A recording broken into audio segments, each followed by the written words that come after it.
during it that I was actually surfing. Hey, Dad. Hey there. Hey, you're interrupting a pod. Greetings, humans of Earth, and welcome to Mount Rushmore. My name's Jeff, and I'm joined, as always, by my good friends Richard. Aloha. And Michael. Howdy. These guys argue. And that's it. They never agree. The end of the podcast. That's it. That's in the podcast. Good night, everybody. Take a lap, hit the showers. It's really going to reduce the our average time. Editing is going to be a breeze this week, you guys. Most popular episode ever. One thing they do agree on is that this is a fun subject that we've tackled this time around, and this topic is the Mount Rushmore of Surf Songs. Whose choice was this? This was my choice. Why?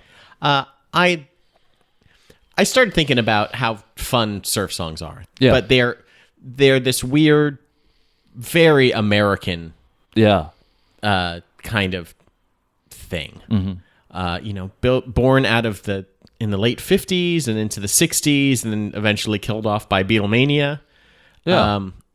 They're at times really... They kind of run the gamut of just being kind of fun and poppy and idealistic, but then they're also kind of dreamy and ethereal and very mood music. They're very mood driven at times, depending on whatever you're listening to. But, I thought it would be interesting to talk about kind of the history of it and go back in time and then see if there's anything that's happening today. Yeah. With surfing music and songs about surfing. So cool. So you chose it. Also, basically, I want to see you get into your Batman costume and do the Batusi with like a pair of trunks on. Or surf, right? Wasn't there an episode where... need only ask. Wasn't there an episode where he surfed? Oh, yeah. He won a surf competition, right? Against the Joker. That's right. The Joker was also competing.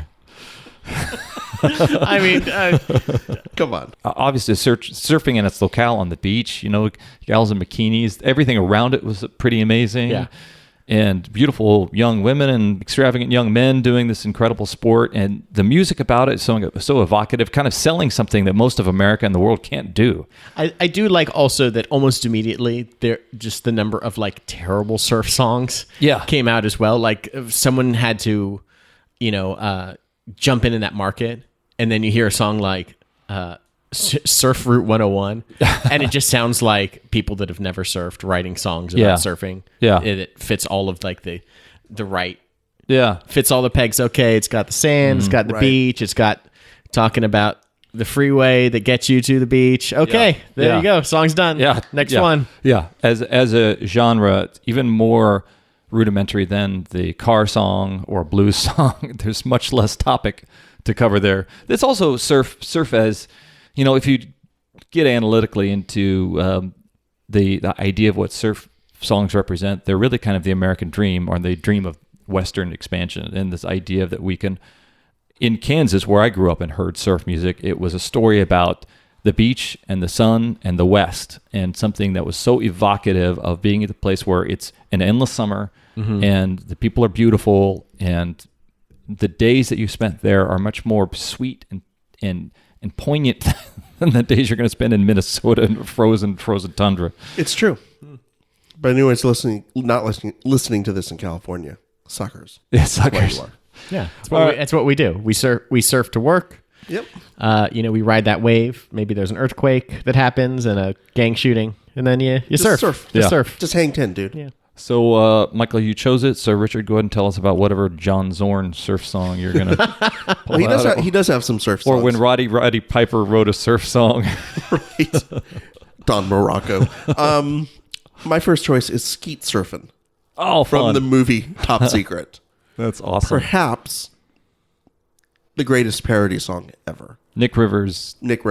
Sung, actually, by Val Kilmer. I don't know this one. Can we hear a little bit of it? Sure, absolutely. Here you go. Skeet surfing.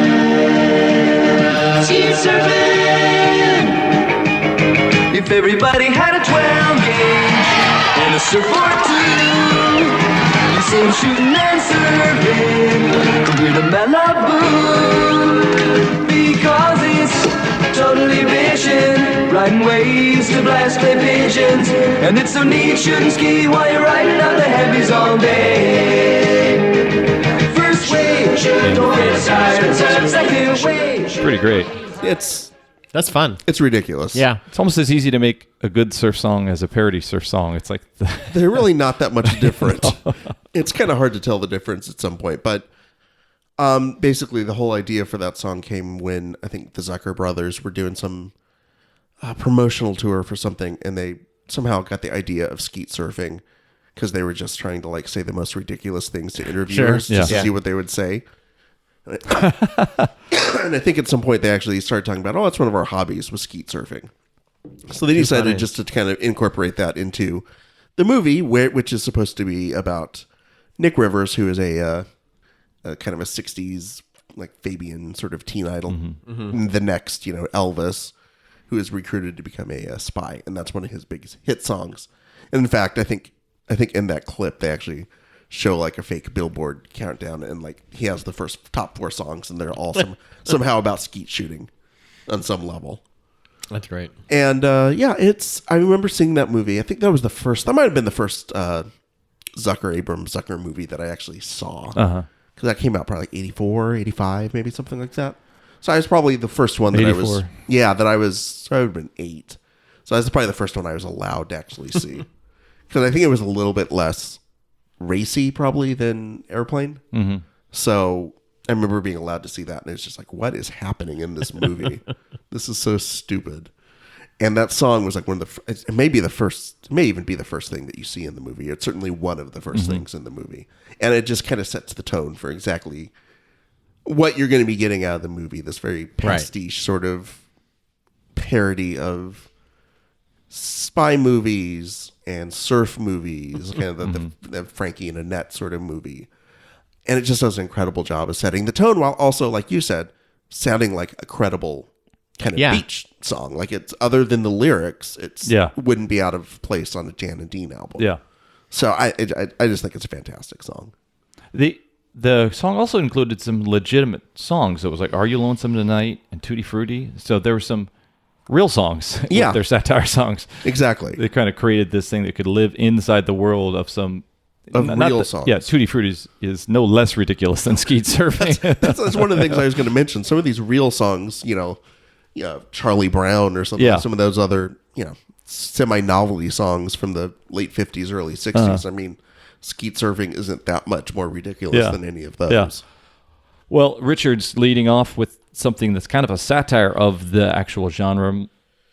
And I think we might have established that the things that make fun of it and things that are kind of about on the same level. Think they go hand in hand, definitely. What's your choice, Michael? Well, my first choice is Surfin' USA by the Beach Boys, which seems like skeet shooting sounds almost exactly like Surfin' USA, save for the lyrics. Right. Yeah. But when that came in, the first couple of chords sounded like a Brian Wilson joint. Yeah. But Surfin' USA. If everybody had an ocean across the USA, then everybody'd be surfing like California. You'd see them wearing their baggies, Warachi sandals. Is, I think, something that what you kind of spoke to earlier, Jeff, where it's kind of like this round, it's kind of this tour of all of the great surf spots that you can go to along the California coast and in Hawaii. And for some reason, Australia, they mentioned a city in Australia, and it's like, it's Surfin' USA, guys. You couldn't have just finagled the lyrics to just a little bit. Yeah. You had to take it a little bit further. Yeah. But I love this song, and I think it was just one of those ones that made you could imagine you were there. You could imagine you were at any one of these beaches, be it Hermosa or Rincon or Manhattan, and that this is as much a part of the USA as, Schenectady or something. Yeah. That this is USA. And I don't know how much, that Hawaii became a state not too long before people started having these luau's and these kind of Hawaiian parties, and everyone was eating poi back in the 60s. and like the surf culture kind of came along with it. Although it didn't really happen with Alaska, I guess. No, you don't know Surf Alaska. There's no like great Alaskan music scene that came along and was adopted by the mainland. I think that's what's interesting about that is the first song we chose was kind of a satire written by the Zucker brothers. So I don't know where they came from, but I don't know. Alaska. I don't know if they were surfing. But Ryan Wilson wasn't surfing either. Here's this, Dennis was the surfer. He was the only one. Yeah. And then how did he die? Drowned. Brian, Dennis, yeah. So, yeah, and also... the horrible effects of drugs, I think, would conspire to... It did not help. But... Charles Manson ate him. Charles Manson. Is that what happened? Shit, I forgot about that. Also, the song eventually had to give Chuck Berry a co-credit on it. Oh, really? Because it sounded... Sweet Little 16? Like Sweet Little 16. Wow. Or just sort of...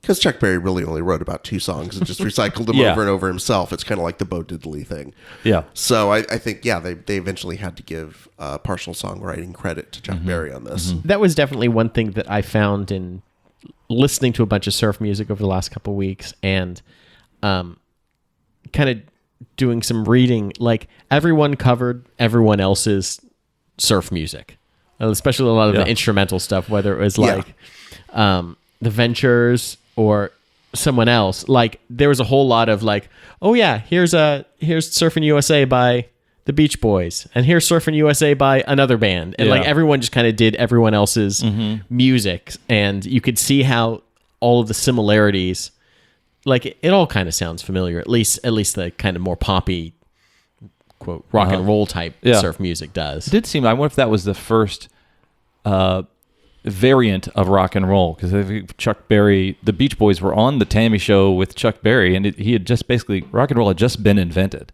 And so surf rock might have just been the first, maybe outside of garage rock or something, been the first offshoot of this thing. Was so specific. Yeah. Right.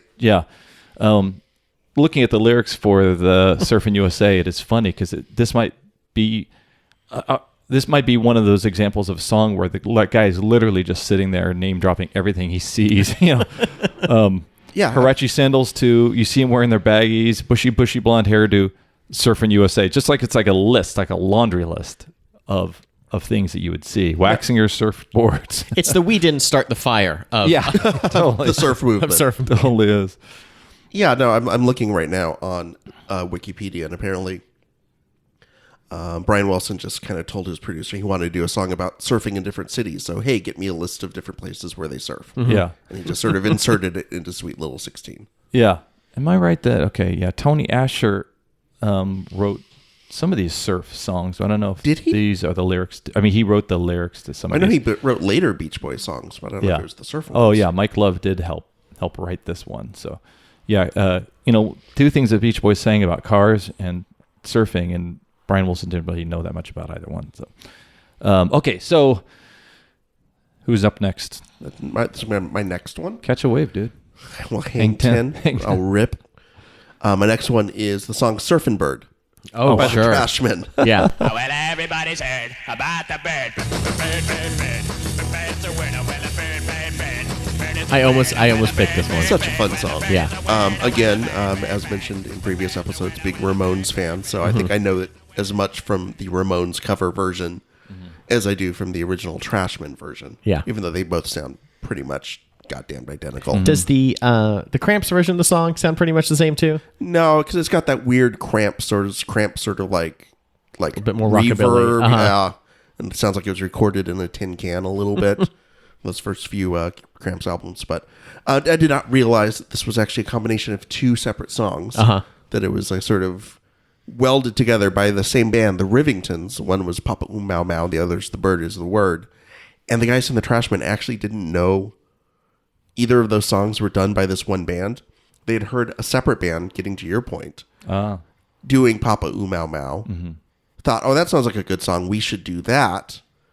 And then when they were getting ready to play it, realized you could latch on The Bird Is the Word, which was the Rivingtons' follow-up to Papa Oom Mau Mau, and realized they could just latch that on to Papa Oom Mau Mau, like kind of in the middle of the song. People are getting bored of this bird lyric. What do we got? Papa Oom Mau Mau. Got it. Okay. Nailed it.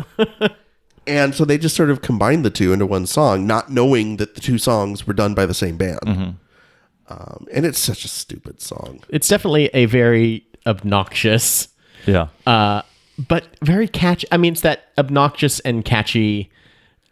You don't have to be. You know the lyrics. Yeah, we've said them already. It's the bird is the word, and then Means pop. nothing. They and mean nothing. it has nothing to do with surfing per se. No. I was looking at the lyrics, not that I needed to, and, Yeah, I was gonna say. and it was like, what's it?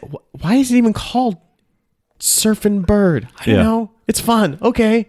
It's Played on the beach. Fine. why is, Alright, nailed it. why is tequila called tequila? Yeah. What does that have to do with tequila? Say that the Nothing. drummer ad-libbed Surfin' Bird. Oh, really? Yeah. Even better. Yeah. Well, what's funny is it's also recorded by a band in Minneapolis, so I don't know how much surfing they were doing on the Lake of the Isles. Surf the Lake Mississippi Minnetonka. River. Yeah. Yeah. But I don't like Family Guy per se. Hey, me neither, brother. I've had Alright. so many people quoting Family Guy to me. If we could do a triple high five, Let's try it. This is the anti Family Guy podcast of Yeah. record. Yes. Although I will just don't say care. there is one episode where Peter gets a record of the song and gets obsessed with it and just spends the rest of the episode like sort of baiting people into saying something that will allow him to start singing the song. And I did appreciate that because it is such a catchy, infectious, and Yeah. stupid song that when it does come on, you feel almost obligated to kind of Yeah. It will. That song will play at my funeral as it? I'm being Okay. lowered into. I hope so. Like I had just a really touching eulogy, and then I hope to outlive my wife, and she's sitting there crying, and then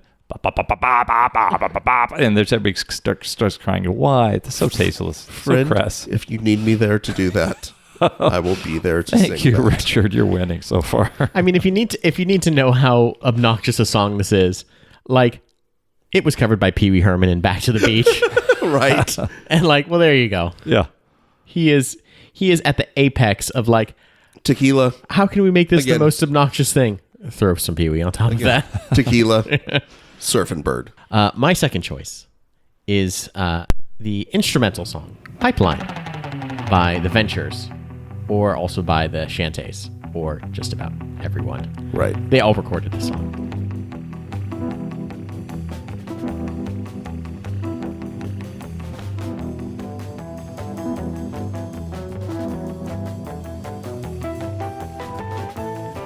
This is one of those really classic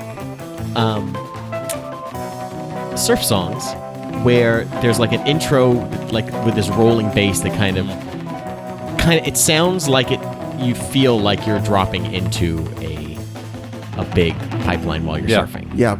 Well, actually, a lot of people don't know this song was written about the Alaskan pipeline. So you were saying, Well, there we go, earlier, Alaska. There's your Alaska. There you go, surf it down. Yes. The first instrumental we've discussed, right? Yeah, and I found that there's a ton of songs that are about surfing that are very literal and about, getting your surfboard and jumping on the waves. And then there was just a whole kind of dreamy instrumental side of that dominated the other kind of half of surf rock, which was kind of just setting the mood and just music that you just hang out to and surf to. Yeah. And it feels kind of like, listen, I've never surfed a day in my life, but this is what I think of when I think of surfing, whether it's something like this or some of the other very classic, kind of instrumental surf songs like Walk, Don't Run. yeah, like that. Also by the Ventures, or Let It Be. Miser Lou, or Let It Be. Surf Rider. Like they're very all anything by Dick Dale basically. Yeah. That's all about the instruments. That's all about letting that musicianship kind of tell the story. Yeah. And sometimes they're kind of haunting, and this is, I think, one of those that's kind of like that. Yeah, that's a really neat choice to go with something that's an instrumental and something that in which the lyrics aren't just name checking the aspects of the cultural trend of surfing, but the music is pulling you into the story as a participant and letting you know what it's a little bit of the dangerous side of the sport, Right. and how exotic it is, and that's probably exactly what it was to most of people in America, is this exotic thing that was an import from Polynesia, Hawaii, that felt very foreign to people, and many of the best practitioners were people from Hawaii or people from different cultures. So that's probably how it felt to a lot of people. And Dick Dale, I think, incorporated, I think he was part French and then part Lebanon. He's Lebanese. Part Lebanese. Okay. But introducing other cultures and other rhythms and thing into something like surf music that was mostly inspired by the 4-bar blues and Chuck Berry. And well, I find this choice interesting, and any of the instrumental ones interesting, because this, I think, is in comparison. You had a Beach Boys song earlier, and I remember reading that a lot of the actual surfers didn't like the Beach Boys. Like, they thought of the Beach Boys as being like A little too manufactured kind of like pop and not actually like surfing beach music. But then something like this, I picture like the movies like Endless Summer. Yeah. And you could just picture that. I'm almost positive this was one of the songs they used in the surfing montages during on Endless Summer. This feels like an actual surfing song versus a song about surfing. It feels like people capturing the music of surfing at like as they're in nature seeing people surfing, and that's how they interpret it, rather than singing about their woody. Excuse me. Oh God, I got to take a break. And during this break, I'm going to tell you how awesome you are as our Mount Rushmore podcast listener. We appreciate you. We love you, and we want you to love us back by going to Facebook and joining the community on Facebook and tell us what you want. We're just guessing when we go out and try to identify a topic that we think you'll listen to, and we'd love to hear from you by suggesting a topic. And get me out of here, Michael and Richard are crazy, by making this podcast successful so I can leave. And go to Mount Rushmore Podcast on Twitter and Instagram and join those dialogues and suggest cool things for us to talk about, and let us know your opinions on what surf music you like. Guys, we're back. I just had a moment where I was talking to our listeners. I wasn't paying attention. That's all right. We were catching a wave. Like you're surfing the internet. On top of the world. We're surfing the internet. I was hanging 9 or 10. I couldn't tell. Somewhere between 9, somewhere 10. Right? After that factory accident, I was hanging 3. Richard. Oh, Richard, you're next. I am next. And my next choice is the song Having an Average Weekend by the band Shadowy Men on Shadowy Planet. That's what that was called? Yeah, otherwise known as the Kids in the Hall theme. Wow, okay.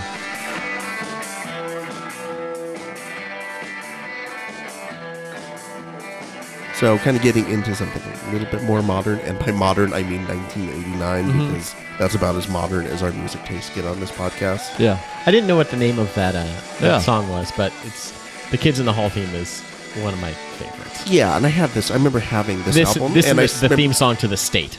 Oh, really? I can't even think of the same theme song to The State. It's called Action by is it? Chris Wedren. Yeah. Huh, okay. We'll try to find it later when we're off air, and I can stop talking now. That sounds good. I actually remember, I actually saw them perform with Dick Dale at the Santa Monica Pier. This would have been when the whole surf... Remember that? Remember when surf music was kind of a thing? Making a comeback? Because it was after Cocktail Nation imploded. Yeah, it was in the embers of Cocktail Nation. Was it and like... we needed something retro to dance to. Was it like the post-Pulp Fiction? Yeah. And Dick Dale became hot again because of, how many bands have given their later years royalties, that big thank you to Quentin Tarantino for reviving them out of the 60s and 70s. Yeah, I think it was exactly around there. Yeah. So Dick Dale was headlining one of those free concerts they do at the Santa Monica Pier, and they were opening for them. It's interesting to me, they actually released a song once called We're Not a Fucking Surf Band. But then their greatest hits box set was called I Guess We're a Fucking Surf Band After All. Funny. So they kind of... I think there was a little bit of an internal struggle about whether or not to identify themselves as a surf band necessarily. I mean, they are Canadian. I don't know much about the Canadian surf scene. Oh, British Columbia is like... Oh, is it? No, I don't. Yeah. Okay. Off Newfoundland. Yeah. St. John's Bay. A lot of surfing going on there. But they've been called the greatest Canadian instrumental band of all time, which feels like a little bit of a participation prize. Yeah. I mean, unless Rush is doing instrumental songs. So YYZ. What was the band when we did our Russia episode that did kind of surf? Oh, the Red Cosmonaut? Elvises. Red Elvises. Oh, okay. Yeah, they're Surfy. sort of in that vibe, but they also had the Balky, whatever his name was. Yeah. Yuri. Yeah. Singing. Well, the elements of surf cross over into like rockabilly and Yeah, that's sort of what, if you listen to the rest of their catalog, it really does kind of blend that sort of rockabilly surf music genre. And you mentioned the Cramps. That's another band that sort of did some surf covers and things like that, but also were very into that sort of rockabilly, but also kind of the more punk side, the darker side. There was a band called Deadbolt that was big around this, in that the kind of like underground surf rockabilly music movement of the 90s that kind of Crampsian, I guess, in a lot of ways. So there was a lot of that kind of, I guess, interplay between the two, which is interesting because I certainly don't think there was a lot of interplay in the actual 60s between rockabilly or rockers and surfers. Yeah. Seems like they would be about as diametrically opposed as they possibly could be. I think of the argument in American Graffiti. Bob Falfa is driving Mackenzie Phillips around in his car, and she puts on some surf rock, and he says that's ruined. It's ruined radio, or as he knows it. Yeah, he hates surf rock. It's just not rock to him. Yeah, exactly. But then you fast forward to the 90s when all genres of retro get kind of thrown together into a giant blender, and let's see what comes out. Yeah, you wind up with these bands that are mixing kind of spooky rockabilly with surf rock and God knows what else. Yeah. And so they're musically, they kind of span that sort of bridge. There's also a lot of that, almost like that kind of Esquivel sort of space rock sort of elements to it. I don't know if you guys remember Man or Astroman. Yeah. The name's familiar. Yeah, they're another one that kind of was surf rock, but also instead of rockabilly, it was more kind of that space rock sort of genre. They they sound like they were on like the third stage at Lollapalooza every year. Yeah, they were in that sort of like the Butthole Surfers, probably off to the side stage somewhere. Yeah, or they had a track on Clueless. Like they were a soundtrack band. Where they, Right. Yeah, like Real Big Fish. So they're like, third stage at Lollapalooza, you have a ska band. Yeah. You'd have a surf rock band. And then maybe you'd have like a guy shooting cannonballs into his chest. Yes, exactly. I was just going to say somebody lifting bowling balls with their penis. Yeah. All right, Michael. My next song is also a newer song. And my third choice is a song called Let's Go Surfing by the band The Drums. And I know I talked about them earlier this year for the best concerts I've been to. Oh, is that the Nokia band? Where No, it no. felt like a Nokia. Which one were they? That was Two Door Cinema Club. Okay, who was the drums? Refresh my memory. And for those people who have not listened to our archive, which you should. Yeah, go back. Best Concerts was a great episode. Yeah, good episode. It was all good stuff. It wasn't like worst concerts I've been to. The Drums are a band fronted by a gentleman named Jonathan Price, and he was very Morrissey-like. Jonathan Price, like the actor in Something Broadway Wicked actor? This Week Yeah. Comes. Miss Saigon. Jonathan Pierce, Okay. also from Miss Saigon. No, he's very. He had a very Morrissey-like stage presence, and the people reacted to him. I'm sorry. Sorry, I just had to shit on Morrissey. were you just doing, Sorry. I thought that was the lyrics to a Morrissey song. The fan response to him was incredible. I think is part of the reason why I brought it up. But at the end of the show, the encore was a song called "Let's Go Surfing," and it's this very quick-tempoed, very poppy, very hope-filled, enthusiastic song where the main lyrics and like the chorus is "Oh Mama, I Want to Go Surfing," and we'll play a bit of it.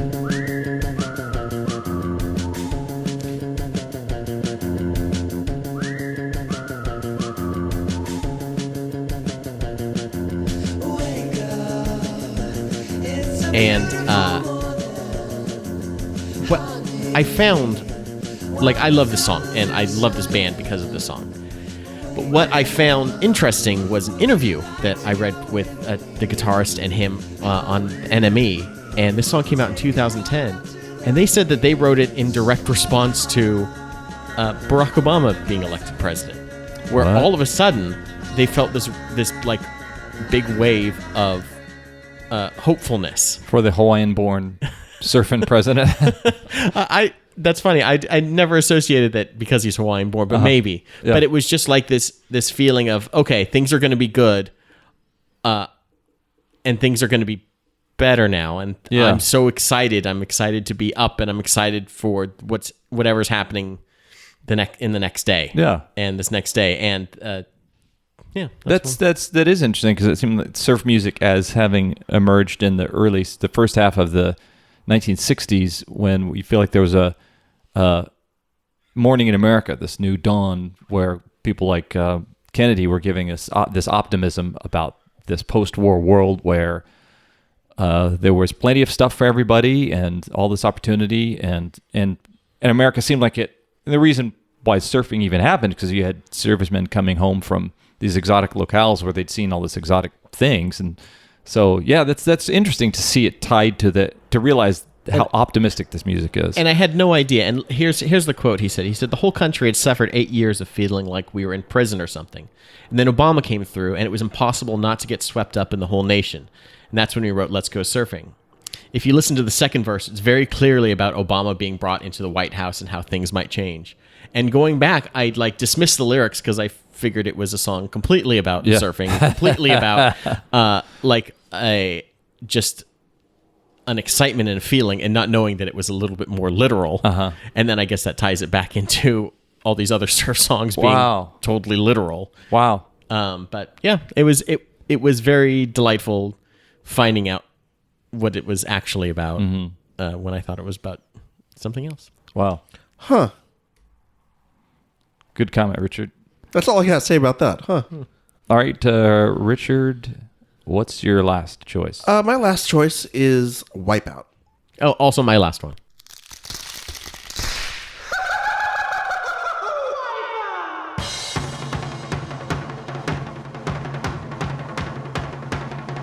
I believe the song that almost every person who does not play the drums attempts to play the drums if you ever give them a set of drumsticks and goes and put them down behind a set of drums. And they try to drill this out. And invariably get about 2 beats into it and fuck up. This song was actually a sped up version of the drum cadence from the marching band of the drummer that I think they were high school students. I was actually, when I was a newspaper reporter back in the 90s, I went to some school event at some high school, like, hey, don't do drugs, kids, sort of thing. And there were the Surfaris. They're playing Wipeout. Allegedly. You don't believe it? Look, there's like 20 versions of the Platters that are around the country performing. And I don't want to say these guys weren't the Surfaris, but I just want to say if they were, they had let their musicianship slide just a little bit since the 60s. So it's possible it was like... Was the drum solo played on a Casio? Well, one of them had a recorder. Oh, which shit. I thought was odd. Green sleeves. They were doing green sleeves. But it was fine. It didn't sound like a band that had been doing their one song for 40 years, and you would assume have it down to a science. So I'm sure it's probably like the bass player or something, and then a bunch of his friends, and maybe somebody who played in the 70s with the band. Who knows? But it was just weird, like, hey, you don't do drugs, kids, and we're going to have a fair, and we're going to have guys, and here's the Surfaris. It's like 1997 or something. It's like high school kids don't give a shit about the surf band from like 1961. It was so bizarre. But yeah, this is a song that just sort of... It screams surfing. Yes. And it screams this time period. From the silly added on like laughter Wipeout thing to lead it off. Right. Right. And the entire thing is just one big drum solo. Yeah. Then there's a few power chords thrown in just for good measure. And then a wangly kind of guitar solo. It's got a lot of drums, a lot of wangles. Yep. 10% power chords, and then and lock it down, and a laughing scream. And then one guy saying Wipeout, making sure that yes, it's forever a surf song. This is a song I can almost guarantee you is in a karaoke book somewhere. Right. That's so funny. 100%.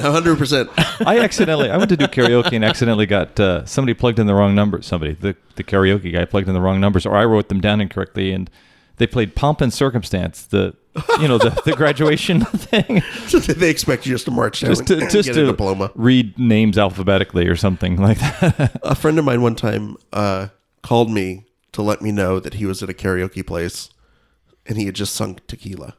Oh, nice. And I was like, no, you just drank tequila. You just a lot of tequila. Hang up the phone now. It's 1:30 in the morning. But it's just Wipeout, you know? There's no song that is more used in commercials and Disney TV shows when they want to have a montage of people crashing while they're surfing. Yeah, or a Swiffer going across the screen and picking up wiping all out the wiping out dirt. Yeah. It's funny. In as much as like Surfin' Bird is like the most obnoxious surf song, this one is like okay, I got it. I don't hate it anytime I hear it.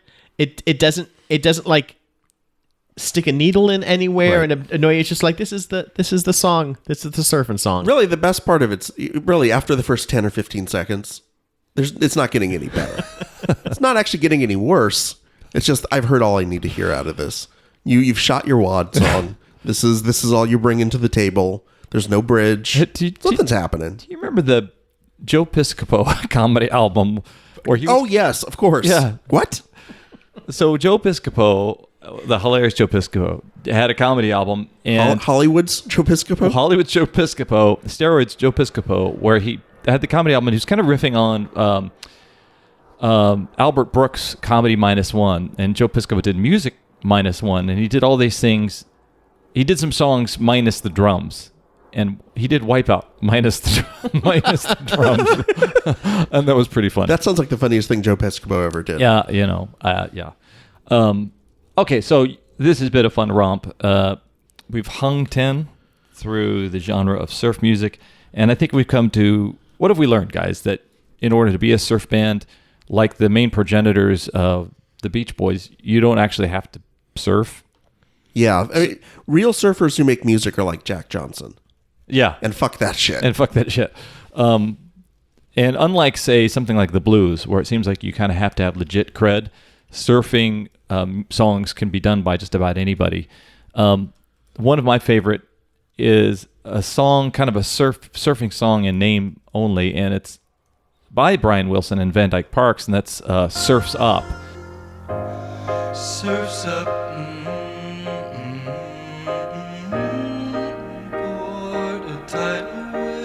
And it was really kind of an elegy to the end of their dabbling in the surf music genre, and kind of bemoaned the fact that they were stuck with the label of a surf band. The Beach Boys, toward the latter part of their early career, were kind of laughed at for their striped shirts and their whole surf thing, when the rest of music had really gone on to psychedelic rock or edgier rock, and the British invasion had happened, and these guys who were managed by their domineering father seemed to be trapped in time. But Van Dyke's wrote these lyrics that started and had the chorus of Surf's Up, but was really about them kind of being disassociated with that genre. But musicologists just called that song the soul of Smile and the sum total of its creator's most profound artistic visions. I mean, think of somebody like Brian Wilson, who was an incredible musical genius and created such kind of oral tapestries that were evocative of this cool thing that was, I think, the best aspect of surf music was it told the story of Southern California and the West, and gave that promise to people all over the world. I would just like to tell me I'm a fucking blowhard motherfucker. Well, I'd like to do that, but now that you've already jumped in on that one, to sort of back you up on this, if anyone gets a chance, and I'll try to link to this on the show notes. There was a CBS TV special in the late 60s. Was that Leonard Bernstein? The Leonard Bernstein on rock music. And one of the segments is they interview Brian Wilson at his home in Malibu or wherever he was, and playing and singing a sort of pre-Smiley Smile Smile Sessions version of Surf's Up. And if you get a chance, and this one's just him and the piano, and it's just stripped down, and it's just an absolutely gorgeous song. And at the same time, you can almost sort of tell the tension with Brian Wilson sort of singing this song, and it's clear, even though he didn't write the lyrics necessarily, that it means, because a lot with him and Van Dyke Parks, they would talk about sort of what he was going on with his life, and then Van Dyke Parks' job was sort of to translate it. And you could just see the emotion in Brian Wilson as he's singing this. I also urge you to watch this because the first 10 minutes is literally Leonard Bernstein at a piano with a tape recorder playing popular songs from the 60s and explaining how much he likes them, oftentimes singing along to them. And if you just picture Leonard Bernstein, good day, sunshine, ba ba ba ba ba. It's fantastic. Please do yourself a favor if you like music. Watch Probably this. on YouTube. It's on YouTube, 100% on YouTube.